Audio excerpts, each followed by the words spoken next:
हाय, good afternoon. सास, बहू और सेंसेक्स के आज के इस एपिसोड में आप सबका स्वागत है। नए हफ्ते का आगाज हो रहा है, इस कड़ी की शुरुआत हो रही है फिर से, और आज मदद करने के लिए कोलकाता से रजत के बोस.com के रजत बोस आपको आपकी स्क्रीन पे नजर आएंगे। रजत दा, गुड आफ्टरनून। बस आ रहा हूं आपके पास, जरा स्क्रीन पे दिखाइए toll free number, WhatsApp number, Twitter IDs, reach out करिएगा आप लोग। कोशिश होगी ज्यादा से ज्यादा आप लोग की क्वेरीज।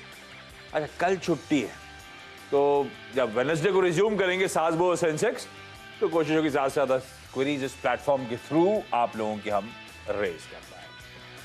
लाइए भैया, मार्केट स्क्रीन पर नीचे टिकर टीम चलाई रही है। 4 महीनों के हाईस पर इस समय आपको निफ्टी कामकाज करता हुआ नजर आएगा। बहुत बढ़िया मूव, बहुत बढ़िया मोमेंटम, एक सुस्त लड़खड़ाती हुई शुरुआत कह लीजिए। लड़खड़ाती शुरुआत इसलिए थी क्योंकि ग्लोबली थोड़े कंसर्न्स थे।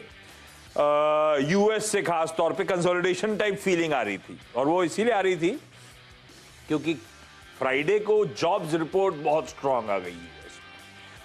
उस स्ट्रांग जॉब्स रिपोर्ट के बाद थोड़ा सा लगा कि शायद फेड थोड़ा एग्रेसिव हो जाएगा। तो फ्राइडे को यूएस में मिला जुला कामकाज था, और आज सुबह जब हम लोग कामकाज की शुरुआत की तैयारी कर रहे थे, कह लीजिए सुबह 7 बजे, तो 1/4 फीसदी यूएस के फ्यूचर्स दबाव में थे। पर अब वो यूएस फ्यूचर्स दबाव से इन ग्रीन कामकाज कर रहे हैं।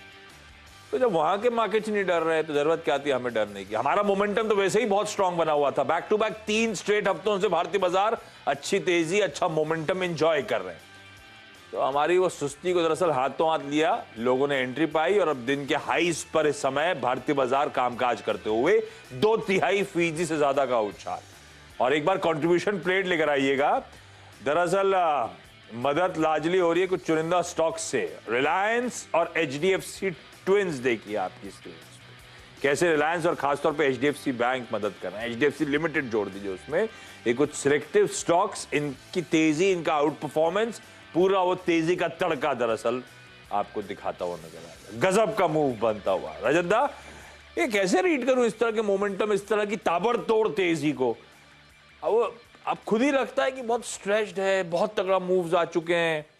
पर वो और तगड़े moves in a short duration, वो जून मिड के 15,200 वाला निफ्टी अभी अभी याद था मुझे, और अब हम 17,500 के आसपास खड़े हुए हैं।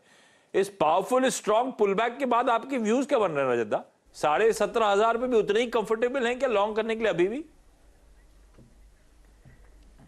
देखिए आशीष, यहाँ पे एक चीज मैं बोलना चाहूँगा, वो ये है कि ये जो अप ट्रेंड है जो 17 जून 15,183 से चलते हुए अभी 17,514 पे चल रहा है, ये सिर्फ 2400 पॉइंट ऊपर ही नहीं गया है, ये एक बहुत अच्छी चीज़ हासिल किया है। वो क्या है, पिछले जो अप ट्रेंड, अपने डाउन ट्रेंड चालू होने का बाद में अक्टूबर 21, 2021 से जो गिरावट चालू हुआ था, उसके बीच में 2 इंटरमीडिएट अप ट्रेंड, ये 17 जून वाला अप ट्रेंड के पहले आया था। एक 29 दिन, 29 कैलेंडर डेज, एक 28 कैलेंडर डेज, और मूवमेंट 2,500 के आसपास, 2,000, एक तो 2,000 से थोड़ा नीचे, और एक 2,500 के आसपास प्राइस एम्पलीट्यूड में दिखाया। अभी ये भी 2400 पॉइंट का मूव दिखा दिया। बट खासियत ये अप ट्रेंड में ये है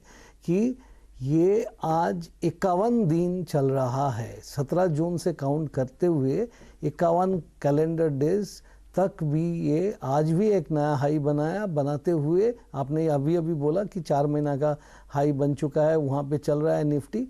तो ये एक संकेत दे रहा है कि बुल की काबिलियत थोड़ा सा अभी उनके फेवर में आते जा रहा है। ये देखना है कि 200 day exponential moving average test करके, बाकी सबको पार करके ऊपर की तरफ चल रहा है। ऐसा भी ये जो लंबी अवधि के लिए ये जो मूवमेंट दिखाया, this is definitely very encouraging. But इसमें एक चीज़ है कि बीच में 4-5 तो गैप छोड़ के आया है।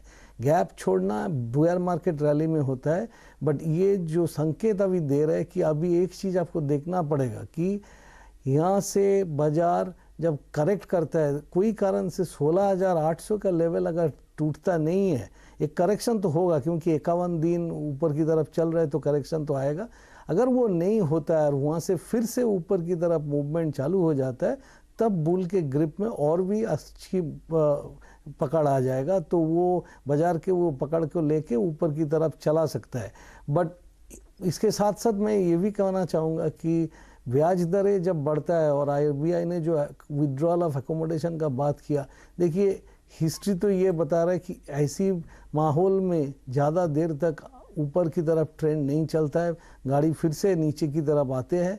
बट वही हमने जो आपको बोला, जब तक 16,800 का लेवल टूट के नीचे नहीं जाता है, निफ्टी उसके नीचे क्लोज नहीं देता है, तब तक कोई करेक्शन अगर आए तो वो करेक्शन ही रहेगा, नहीं तो वो टूट जाए तो अपने को ये मानना पड़ेगा कि ये एक करेक्शन था और डाउन ट्रेंड फिर से रिज्यूम हुआ। फिलहाल मैं यही कहूँगा कि कई जगह पे बहुत अच्छी गेन्स हुआ है, इस गेन को अभी कुछ हद तक प्रॉफिट बुक कर लेना चाहिए, क्योंकि आप भी मान रहे हैं, मैं भी मान रहा हूँ कि इतना लंबा जो चला है। हाँ, ये बात सही है कि अक्टूबर में जब डाउन ट्रेंड शुरू हुआ था निफ्टी में, उसके पहले जो इंटरमीडिएट अप ट्रेंड था वो 80 दिन चला था, जैसा कि लास्ट डाउन ट्रेंड जो था, जो कि अप्रैल से शुरू होकर जून 17 तक चला था, वो 77 दिन चला था।